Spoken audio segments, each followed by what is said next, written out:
In this video, I'm going to talk about the clone tool or the rubber stamp tool.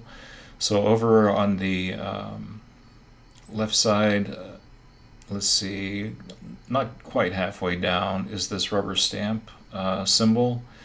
So if I hover over it, clone stamp tool is what Adobe calls it. If I hit the letter S on the keyboard, I can activate it.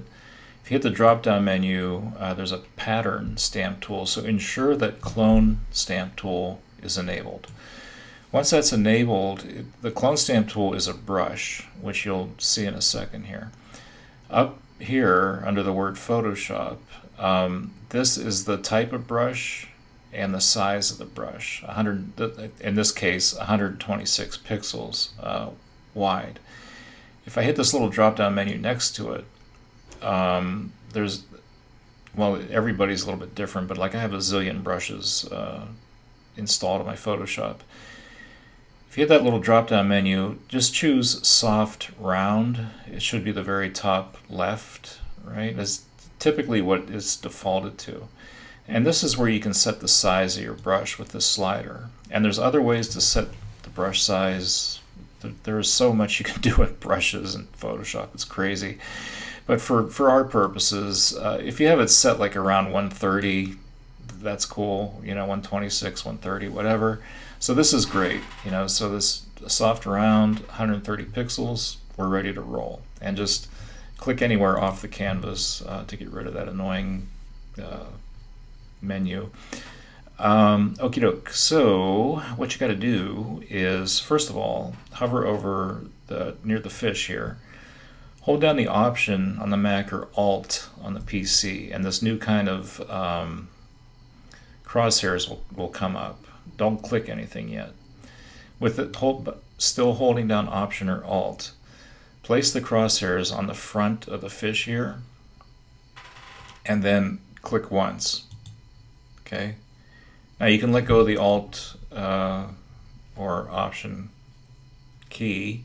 Come over to this section here, and you can see I'm not clicking anything or doing anything, but you can see a little preview of what the clone stamp picked up when I clicked on it.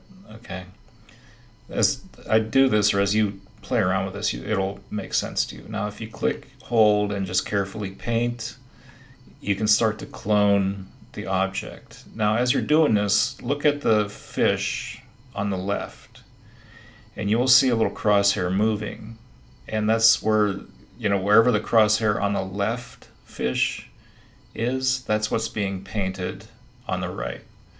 So what I want you to do is don't paint the entire fish. Okay, so just paint about that much of it.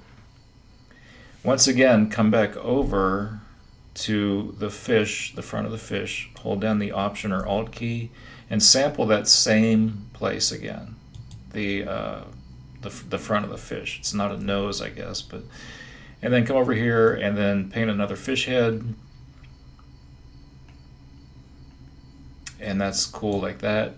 Do the same thing again. Come back here to the front of the fish, Option or Alt, click, here I got my crosshairs, I'm going to click once here.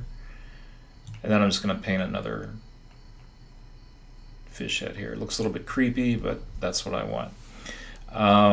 And that's really all I want you to do with the rubber stamp tool. It's also, I call it the rubber stamp tool because I've been using Photoshop for like a zillion years. That's what they used to call it, I think. Okay, so anyway, so that is that. So save your file, Command S, Control S, file save, whatever you want to do. And I will see you in the next video.